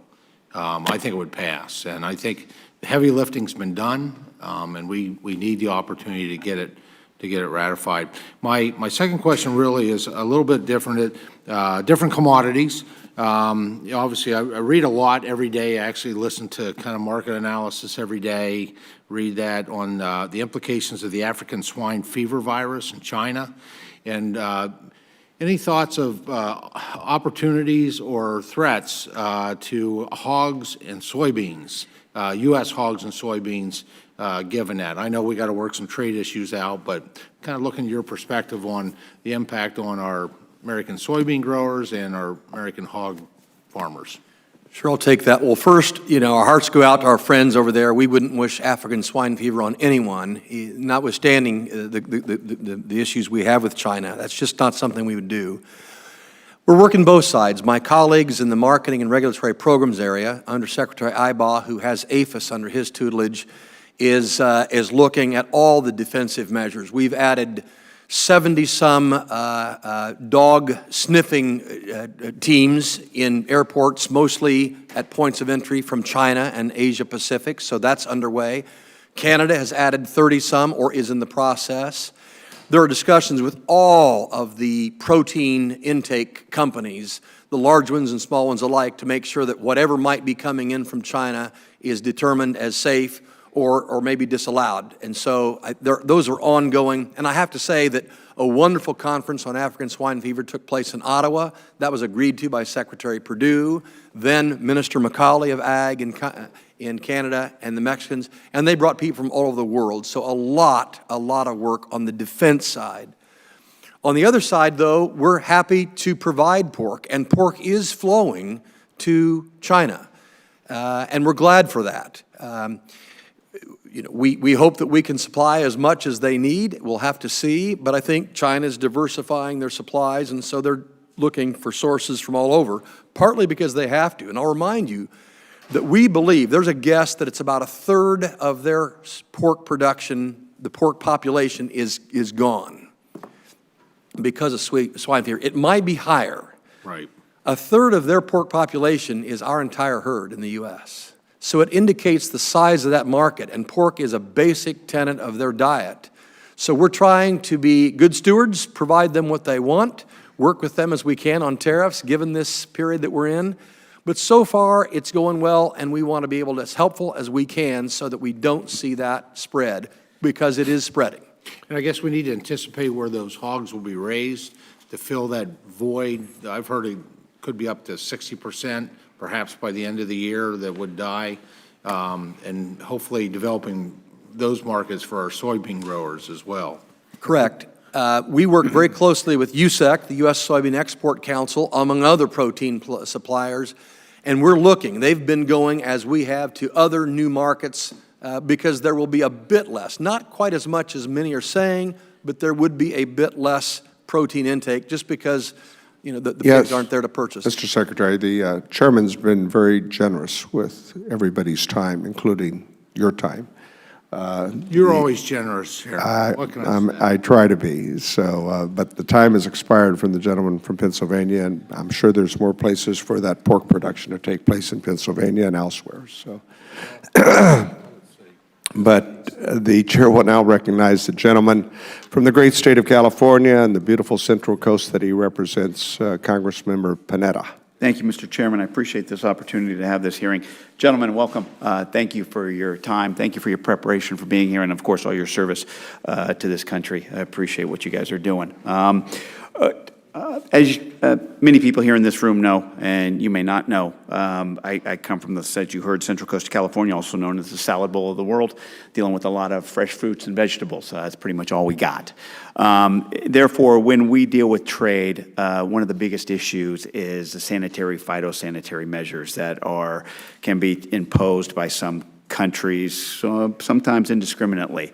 And I was wondering, Ambassador Dowd, what you can do to make sure that trade decisions around these types of products, those types of decisions, are based on sound science. And I know that USMCA is actually kind of hits on that as well and focuses on that. Go into a little bit about that, if you could. Well, I think in terms of USMCA, where we've really focused on that is in terms of biotechnology. And that we know if we're going to expand our ability to grow food to feed 9 billion people by 2050, our ability to do that hinges on our ability to use technology. Yeah. And we have these conversations all around the world all the time. Very much appreciate having Undersecretary McKinney now at USDA working on, again, we've talked about codex issues, and having the use of maximum residue levels for products all around the world that are internationally accepted. I think this is a critical component that we have to work with all of our trading partners to get countries to adhere to what those international guidelines are. Fair enough. Fair enough. Thank you. In regards to the tariffs that we've heard about, especially the $200 billion worth of goods known as List 3 from China, is there going to be some sort of exclusion process for List 3? Can you explain that? Well, I believe on the first tranche there, the comment period just ended on that, and I believe discussions are ongoing here and comments are currently being accepted with regard to the potential for a next tranche. Understood. Okay. Moving on to Japan. Talk to me quickly, how are negotiations progressing there? They are ongoing as we speak, sir. Okay. All right. And thumbs up, how are they progressing? I'm not going to characterize that in public, but it is really important that we work very hard on that topic. Fair enough. In regards to, the tariff process, or at least either the threats or the imposition of a certain tariff process, would you say that the process has been sufficient in regards to bringing other agencies into that decision-making process, such as the USDA? Have they been consulted on these types of decisions from the administration? There have been a lot of people involved in those conversations. And has the USDA been consulted in those conversations? We talk frequently every week, as our people do. Yes, we are, I think, interlocked like I think you'd hope we would be. Okay. Fair enough. Fair enough. Let me just tell you, I'm also on the Ways and Means Committee, and we are working on USMCA, and I can tell you that Ambassador Lighthizer has been a presence up here, actually a very pleasant presence, to be frank. I think he's worked his tail off in order to make sure that that bill moves forward and that trade agreement moves forward. Obviously, you understand the issues better than most people in this room when it comes down to labor, when it comes down to enforcement, when it comes down to the environment, when it comes down to biologics and the exclusivity out of Canada. These are issues we're trying to work on, and we hope to work on, because there are people on both sides of the aisle that do want to get to yes, so please understand that. Obviously, we got a ways to go, but what doesn't help is when there are certain threats out of the administration, such as basically blowing up NAFTA. And so I got to pose this to you. If we don't pass a USMCA, would you agree to basically get rid of NAFTA, as the president has stated? Well, sir, I want to answer the question this way. When we entered into these negotiations, the clear mandate from the 965 entities that just signed the letter in favor of USMCA from this body and others was, in terms of agriculture, do no harm. Yeah, understood. And we have done that. And in fact, I think if you look at agriculture and USMCA or across the board, the deal is as good as it was in NAFTA, the same as NAFTA, or better in every single aspect of our economy. Therefore, you would not want to blow up NAFTA, correct? I want to pass USMCA, sir. That's what I think. I think it's critical that we get that job done. Understood. My time has expired again. Gentlemen, thank you. The gentleman's time is expired, and we appreciate his presence always. Thanks, Jim. The chair will now refer to the ranking member for his closing comments. Well, thank you, Mr. Chairman. I want to thank our two distinguished witnesses for being here this morning. I think it's been a very constructive hearing. I want to stress the importance, and it's been talked about a number of different times here, the importance of getting USMCA ratified. We've got to get that done. I particularly want to thank both of you, particularly you, Greg, for your great work in negotiating on this deal, particularly the inclusion of dairy. I remember a meeting at the White House several months back where this topic was raised, and you guys came through. So really, really appreciate your help and support in that regard. And of course, both of you know the specific issues of my state, and I won't belabor that. Appreciate your efforts there. And then one final thing, Mr. Chairman, I want to mention that's just as important as trade. And just my editorial comment, we have got to get something done for our farmers so that they can get workers. One of the big issues that we deal with day in and day out, every employer tells me they can't find a quality workforce that they need, really having a hard time getting labor. And it is especially acute, and it always has been, but I think more so now than ever before. It is especially acute for agriculture. We got folks coming across the border through a variety of means, but yet through the legal H-2A channel, they're stuck over there for 7 weeks, 8 weeks, 9 weeks, delayed, and our farmers can't get their crops out of the field. So anyhow, that's just my editorial comment, and I think it's just imperative we focus a lot of attention on that as well, as in addition to all the other great responsibilities that you have. And I know that's not specifically under your purview, but to the degree you can stress with everybody and anybody that you know, we got to get this labor issue fixed, and Congress has not done its job either. But it's a really critical issue. I yield back. Thank you, Mr. Chairman. The gentleman yields back, and the chair always appreciates the ranking member's constructive efforts as it relates to our subcommittee's efforts. The chair also wants to thank our two witnesses today, the Undersecretary and the Ambassador. You have ably made your case and have answered the questions as best you can. The fact of the matter is that I think we all want to see success in achieving the goals of good trade agreements on behalf of American agriculture. Clearly, there is no difference, I think, on that point or separation. We know the challenges that we have and the efforts that have gone in negotiating with both Mexico and Canada, and we know what outstanding issues are still out there, and hopefully we'll be able to resolve them to bring up the measures so that we can do what's in the best interest of our entire country, and that is to have a fair, level playing field as it relates to our ability to trade American agricultural products with our neighbors to the south and to the north.